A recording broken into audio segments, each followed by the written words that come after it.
Welcome creators. जैसे कि आप जानते हैं, इंस्टाग्राम के वर्ल्ड वाइड 100 करोड़ से ज्यादा यूजर्स हैं। इसलिए इंस्टाग्राम के सभी टैलेंट्स के बीच नोटिसेबल रहने के लिए एक अनोखी आइडेंटिटी क्रिएट करना बहुत जरूरी है। इस मॉड्यूल में हम ये जानेंगे कि इंस्टाग्राम पर कैसे स्टैंड आउट करें, एक एक्साइटिंग प्रोफाइल बिल्ड करना, इंस्टाग्राम की 5 सर्फेसेस का इस्तेमाल करना, सच्चा रहना, लगातार पोस्ट करते रहना और अपने दर्शकों के साथ बोलचाल बनाए रखना। आइए शुरू करें। पहला, एक एक्साइटिंग प्रोफाइल बिल्ड करना। इंस्टाग्राम पर अलग दिखने के लिए हमें पहले एक ऐसी प्रोफाइल बनानी पड़ेगी जिससे हमारे चुनिंदा दर्शकों का ध्यान बंधा रहे और जिससे उन्हें हमारी पहचान का अंदाजा हो पाए। इसलिए हमारी प्रोफाइल में एक वेल क्राफ्टेड बायो इंक्लूड होना चाहिए जो सबसे अलग हो और हमारी आइडेंटिटी के साथ मेल खाए। हमारी प्रोफाइल से लोगों को हमारी पहचान और हमारे अकाउंट में वे क्या देख पाएंगे ये पता चलना चाहिए। हम हमारे वेबसाइट, ब्लॉग या स्टोर के क्लिकेबल लिंक भी पेश कर सकते हैं और यदि हम अपनी ऑडियंस तक पहुंचना चाहते हैं तो कॉन्टैक्ट डिटेल्स जैसे कि ईमेल आईडी भी शेयर कर सकते हैं। स्टोरी हाइलाइट्स ऐसा ही एक पावरफुल टूल है जो हमें अपने बेस्ट कंटेंट को अपनी प्रोफाइल पर प्रदर्शित करने का अवसर देता है। इसकी मदद से हमसे नए जुड़ने वाले फैंस एक झलक में हमारे बारे में जानकारी प्राप्त कर सकते हैं और फैसला ले सकते हैं कि वे हमारे काम में रुचि रखते हैं कि नहीं। स्टोरी हाइलाइट्स 24 घंटे और 7 दिन दिखाई देती है और इसलिए ये नए फॉलोअर्स को आकर्षित करने का एक अच्छा तरीका है। दूसरा, इंस्टाग्राम के 5 सर्फेसेस का इस्तेमाल करना। इंस्टाग्राम के 5 सर्फेसेस हैं और इंस्टाग्राम का ज्यादा से ज्यादा लाभ उठाने वाले क्रिएटर्स इन सभी सर्फेसेस का रोजाना इस्तेमाल करते हैं। विभिन्न प्रकार के लोग इंस्टाग्राम पर अपना समय अलग अलग तरीके से बिताते हैं। जैसे कि हमारे कुछ फैंस स्टोरीज पर बहुत एक्टिव हो सकते हैं, जबकि दूसरे फैंस रील्स पर ज्यादा एक्टिव हो सकते हैं। तो इस तरह सभी सर्फेसेस पर पोस्ट करने से ज्यादा यूजर्स के साथ जुड़ने का मौका मिलता है। यहाँ बताया गया है कि हम इंस्टाग्राम के हर सर्फेस का कैसे इस्तेमाल कर सकते हैं। यादगार पलों को पोस्ट करने के लिए फीड का इस्तेमाल करें। ये आपकी प्रोफाइल में हमेशा रहेंगे। मजेदार और क्रिएटिव तरीके से अपनी रोजमर्रा की जिंदगी का एक टुकड़ा शेयर करने के लिए स्टोरीज यूज करें। रियल टाइम में अपने फैंस के साथ बातचीत करते हुए उनसे जुड़ने के लिए लाइव जाएं। अपने शौक के अनुसार लॉन्ग वीडियोस बनाकर अपनी ऑडियंस के साथ शेयर करके उनसे नाता बनाएं। उनसे नाता बनाए रखने के लिए IGTV यूज करें और अलग अलग अंदाज में अपने आप को एक्सप्रेस करने के लिए, नई ऑडियंसेस तक पहुंचने के लिए और इंस्टाग्राम ट्रेंड्स का हिस्सा बनने के लिए रील्स यूज करें।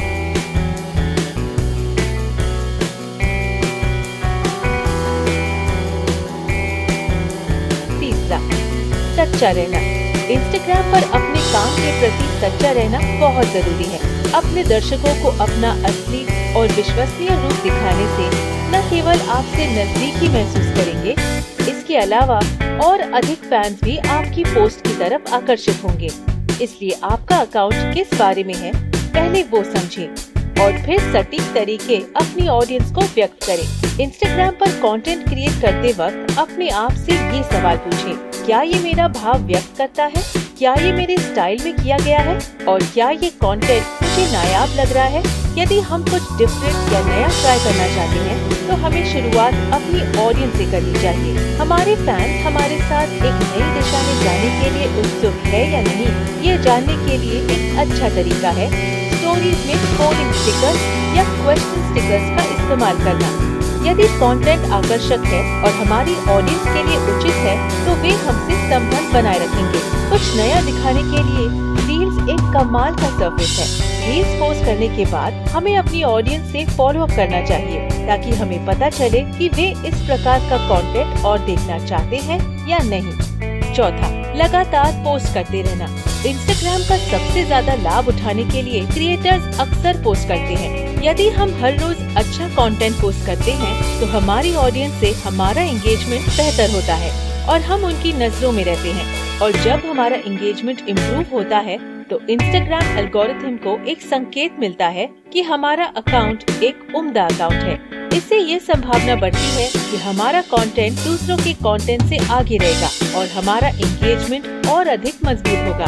हम समझ सकते हैं कि रोज कंटेंट क्रिएट करना मुश्किल है, पर अपनी पोस्ट के लिए कंटेंट कैलेंडर क्रिएट करने से हमें मदद मिल सकती है। इससे हमें कंटेंट को पहले से प्लान करने में मदद मिलेगी और हम ये ध्यान रख सकते हैं कि हम इंस्टाग्राम के सभी सर्विसेज को समय समय पर यूज कर रहे हैं।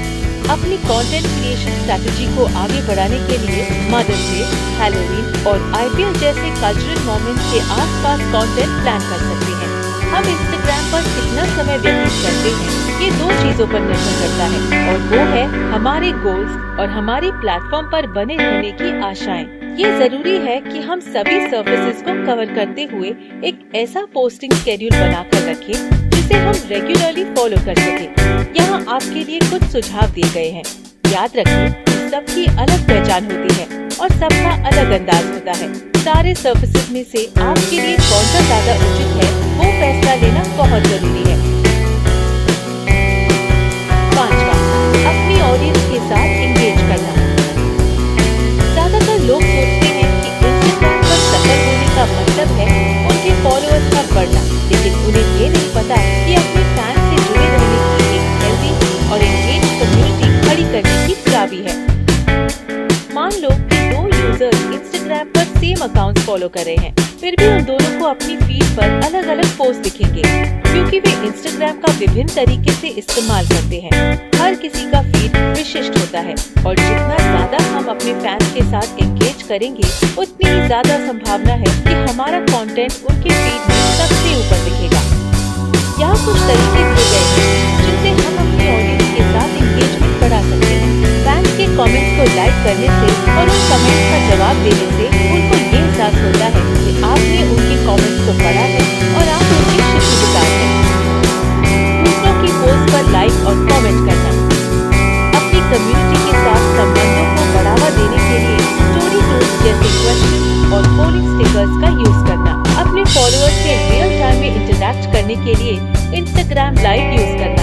और फाइनली अपने जाने वालों के बनाए हुए कंटेंट को रीशेयर करना। हम अपने फॉलोअर्स की स्टोरीज को शेयर कर सकते हैं या अपने फैन पेजेस या अपने जैसे क्रिएटर्स के कंटेंट को शाउट आउट दे सकते हैं। उन्हें आपका ये मेंशन पसंद आएगा और ये वो कंटेंट है जो आपको क्रिएट ही नहीं करना पड़ा। और इसी के साथ हम इस मॉड्यूल के अंत पर पहुंच गए हैं। हम आशा करते हैं कि इस प्लेटफॉर्म पर अपनी एक अलग पहचान बनाने और अपनी प्रेजेंस को बनाए रखने के बारे में आपको एक क्लियर पिक्चर मिल गई होगी। क्रिएटर होना यानी अपनी पर्सनालिटी को बाहर लाना, क्रिएटिवली अपने आप को एक्सप्रेस करना और इंस्टाग्राम पर स्टैंड आउट करने के नए तरीके ढूंढना।